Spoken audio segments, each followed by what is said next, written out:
Have you guys taken your medications today? It's estimated that 70% of the US population takes at least one form of daily medication, with some of us missing doses from time to time. For some populations, such as those living with HIV, staying adherent to their antiretrovirals, or ARTs, means preventing disease progression and potential transmission. These drugs work by lowering viral loads, and undetectable equals untransmissible, or U equals U. On the other hand, meth use has increased 50-fold since 2010, marking the fourth wave of the overdose epidemic here in the US.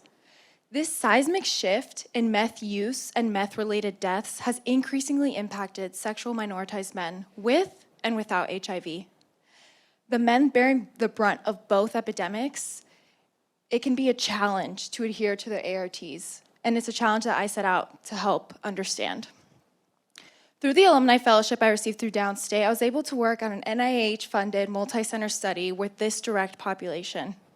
Working with these men directly, speaking to them, collecting data, and analyzing their data on the back end gave me a really holistic understanding of the issues that they face every single day. My analysis shows that severe meth use, when compared to mild or moderate,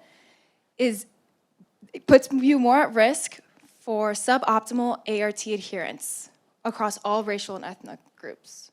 But when these groups were further subdivided, other factors came into play, such as whether or not you were born in or outside of the US for a Latinx population. This just goes to show that there is no one-size-fits-all when trying to fix ART adherence among this population.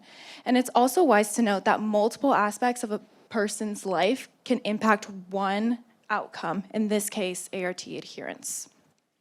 For example, Black and Latinx men in the US often encounter systemic barriers when accessing healthcare, including discrimination and lack of culturally competent care.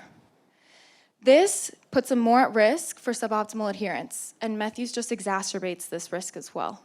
So while asking if someone took their medication today is a great question and a great place to start, it's worth probing deeper to identify other interactions that may impact someone's adherence. We need to create a healthcare system that is culturally competent, one that decreases discrimination and stigma and increases access to mental health treatments and substance use treatment as well. So yes, U equals U, but optimal adherence to a patient's ART is not just their issue and their problem to fix, it's ours as well. Thank you.